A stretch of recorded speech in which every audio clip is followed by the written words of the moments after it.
घर घर जाके काम करती हूँ और मेरे हस्बैंड ऐसी बेलदारी मजदूरी करते हैं। पहले मैं टीके लगवाती थी, फिर ऐसा हुआ कि हम लोग काम करते थे, हमारा काम डाउन होने लगा, फिर हम गांव चले गए। फिर गांव से आए तो हम दोनों काम में बिजी हो गए। एनम दीदी हमारे एक दिन घर आई, उन्होंने कहा कि मुझे कार्ड दिखाओ। फिर उन्होंने देखा उसमें कुछ टीके छूटे पड़े। आस पड़ोस में जितने भी बच्चे हैं उनके घर पर गए, उनके मम्मी पापा से बोले जो जो बच्चे छूट गए हों वो बच्चे अपना टीका लगवा लें। अब हम लोग सारी लेडीज मिलकर बच्चों का टीका लगवा के आए। हम तो भूल गए थे कि हमारे बच्चे का टीका नहीं लगा, लेकिन सरकार नहीं भूली, हमारे दरवाजे पर आए और टीका लगाया। मिशन इंद्रधनुष।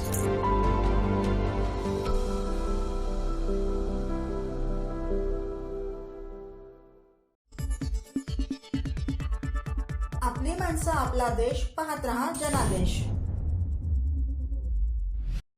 विकसित भारत संकल्प यात्रा मोहीम। भारत सरकारच्या फ्लॅगशिप योजनांचे लाभ लाक्षित लाभार्थ्यांपर्यंत वेळेत पोहोचावेत याची खात्री करण्याच्या उद्देशाने विकसित भारत संकल्प यात्रा नावाची देशव्यापी मोहीम केंद्र शासनाकडून आखण्यात आली असून ही यात्रा दिनांक 26 जानेवारी 2024 पर्यंत पार पडणार आहे।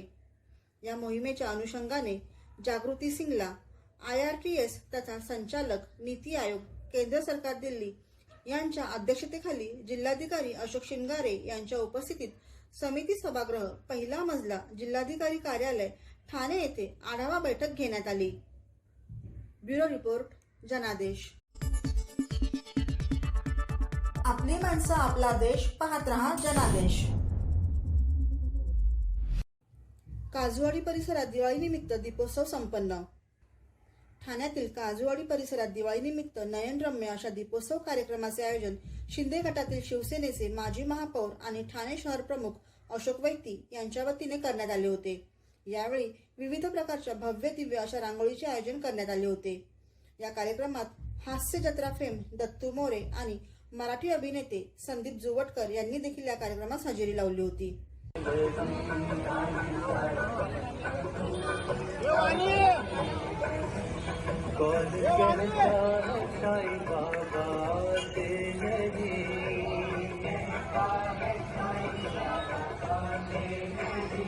सच्चे दिल से उन्हें हम बुलाते नहीं।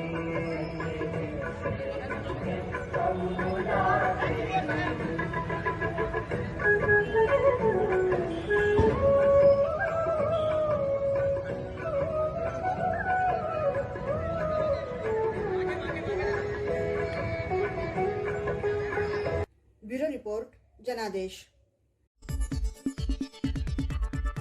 आपली माणसं आपला देश, पाहत रहा जनादेश। सर्व नागरिकांना आवाहन करण्यात येत आहे की सध्या डासांमार्फत पसरणाऱ्या डेंग्यू या आजाराचा प्रसार रोखण्यासाठी प्रत्येकाने पुढील प्रमाणे कार्यवाही करावी। डेंग्यू आजार एडिस इजिप्टी हा डास चावल्याने होतो।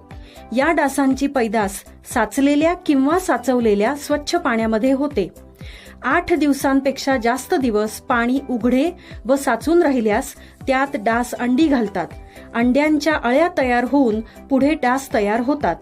यासाठी आपल्या घरातील पाणी साठे उदाहरणार्थ बॅरल्स, पिंपे, टाक्या, हौद, रांजणे इत्यादी दर आठवड्याला रिकामे करून घासून पुसून कोरडे करून पुन्हा भरावे। 1 दिवस कोरडा दिवस म्हणून पाळावा।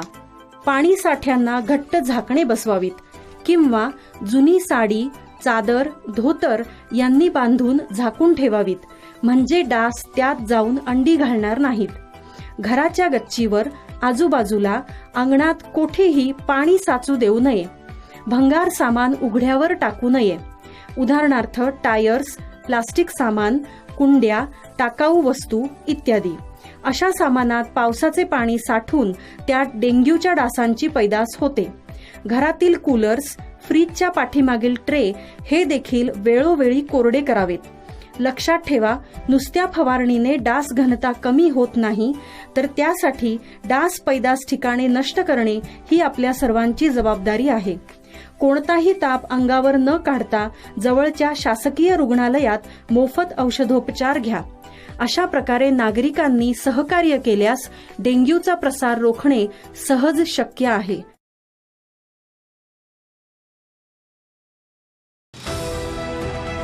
TJSB सौर शक्ती कर्ज, गो ग्रीन, करा वीज बिलावर बचत. आकर्षक व्याजदर, 84 महिने परतफेड कालावधी, 80% लोन, व्यावसायिक आणि उद्योजकांकरता सुद्धा. अधिक माहितीसाठी तुमच्या जवळच्या शाखेला भेट द्या किंवा संपर्क साधा. 1800-223-466 आणि 1800-266-3466.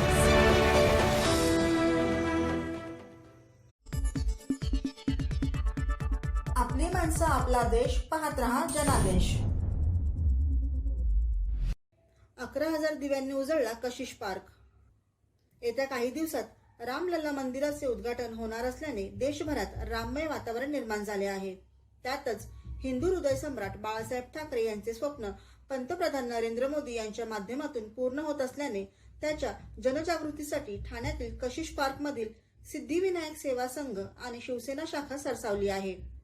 दिवाळीतील दीपोत्सवाचे औचित्य सियावर रामचंद्र की जय ही थीम घेऊन कशिश पार्क येथील सिद्धिविनायक मंदिराच्या आवारात 11,000 दिवे शिवसेनेचे माजी नगरसेवक विकास रेपाळे आणि माजी नगरसेविका नम्रता जाधव भोसले यांच्या नेतृत्वाखाली लावण्यात आले होते.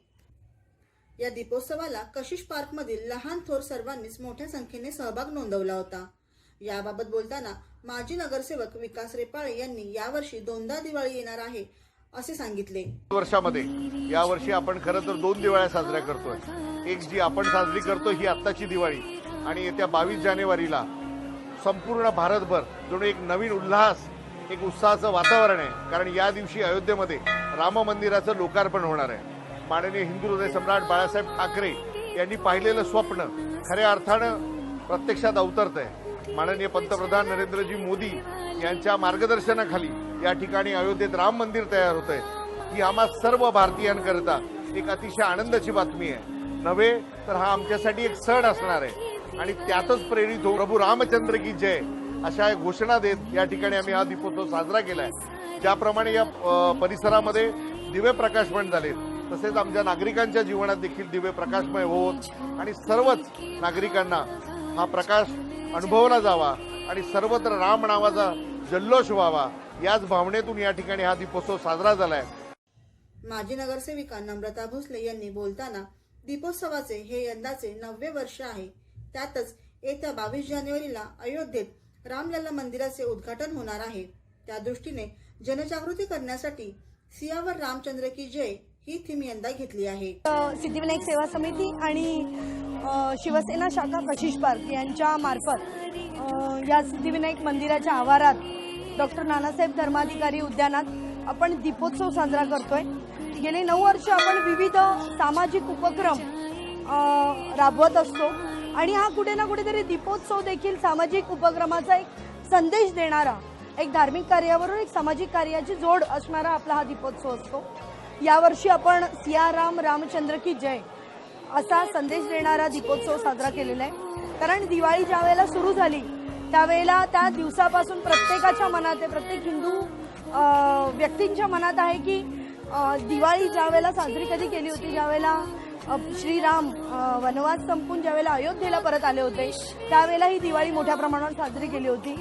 एक हिंदुत्ववादी सरकार गेले 10 वर्ष या भारतभर आहे, आणि त्याचा कुठे ना कुठेतरी एक चांगला उपयोग, चांगली गोष्ट, सगळ्यात महत्त्वपूर्ण गोष्ट मंदिर वही बनाएंगे हा एक संदेश दिला होता, आणि हा कुठे ना कुठेतरी पूर्णत्वास येत आहे.